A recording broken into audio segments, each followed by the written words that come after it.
Welcome po muli sa Philippine Weather Trivia. Again, para po sa mga bago sa channel na to, ako nga po muli si Alvin Pura, isang meteorologist at ang inyong weather tito. Ngayon, balikan na natin itong bagyong may international name na WIFA o yung dating bagyong Krising.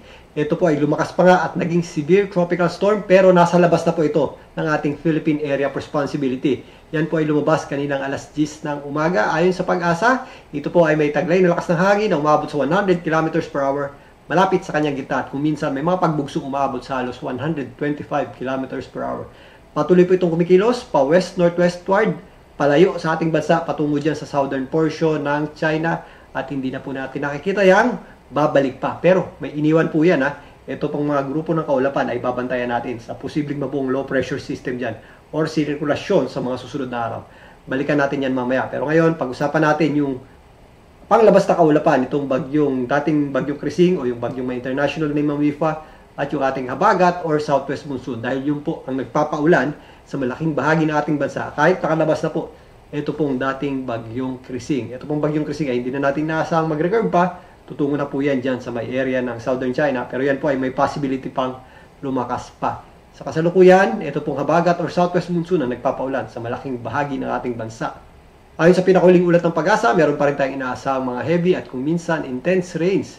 Dito po sa mga ilang areas ng Benguet, kasama po dyan ng Baguio City, La Union, maging dito sa Pangasinan, Tarlac, Zambales, Pampanga, Bataan, Bulacan, kasama na po dyan ng Metro Manila, Cavite, Batangas at Occidental Mindoro.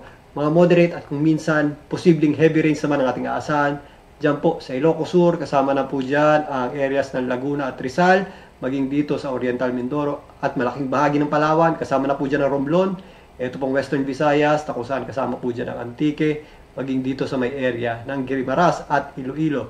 Kasama na rin po dyan ang isla, o ito pong malaking isla ng Panay Islands, pati po ang Negros Islands. Bukas, kasabay ng unti-unting paglayo pa ng dating bagyong Krising, unti-unti rin pong mababawasan yung epekto ng habagat or southwest monsoon.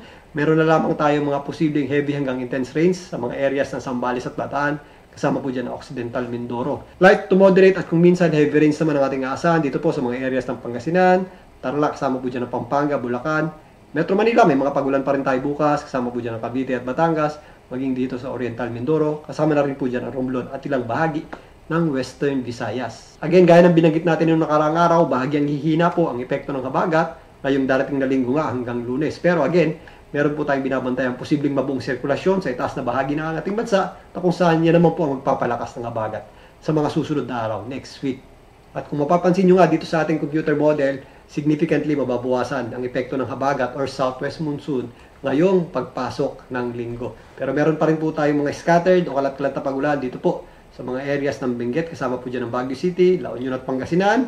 Malaking bahagi ng Central Luzon, particularly ang western section nito, kasama po dyan ng Zambales at Bataan. Dito sa Metro Manila, maula pa rin ang panahon natin, although mababawasan yung ating mga pagulan, possible pa rin po o mataas pa rin ang ating tsansa ng mga pagulan at posibleng thunderstorms. Ganun din po ang areas ng Occidental Mindoro, kasama na po dyan ang Zambales at Bataan nga, maging dito sa areas ng Cavite at Batangas. Pero again kung mapapansin nyo, meron tayong binabantayang posibleng mabuong sirkulasyon dito sa itaas na bahagi ng ating bansa. So yan naman po ang hihila o magpapalakas ng habagat sa darating na Lunes at Tuesday. So ito po yan. So ito pong mga grupo ng kaulapan sa eastern section ng ating bansa na nagmumula sa ating tinatawag nga na monsoonal trough ay may possibility magkaroon ng sirkulasyon or magkaroon ng low pressure system dyan. Again, ito po muli ang magpapalakas ng ating habagat or southwest monsoon. Kaya gaya ng binabanggit natin, bahagyang hihina pero hindi po mawawala ang epekto ng habagat. Magpapatuloy yan, makaka-apekto sa ating bansa in the next few days, lalong-lalo na midweek hanggang sa darating na weekend. So ito po ay babantayan natin sa mga susunod pang mga araw dahil may possibility rin po yan maging isang ganap na bagyo sa loob ng ating Philippine Area of Responsibility. Diyan muna ang ating pagtalakay dito sa dating bagyong Krising at sa epekto ng habagat or southwest monsoon. Muli ako pong yung Weather Tito para sa Philippine Weather Trivia.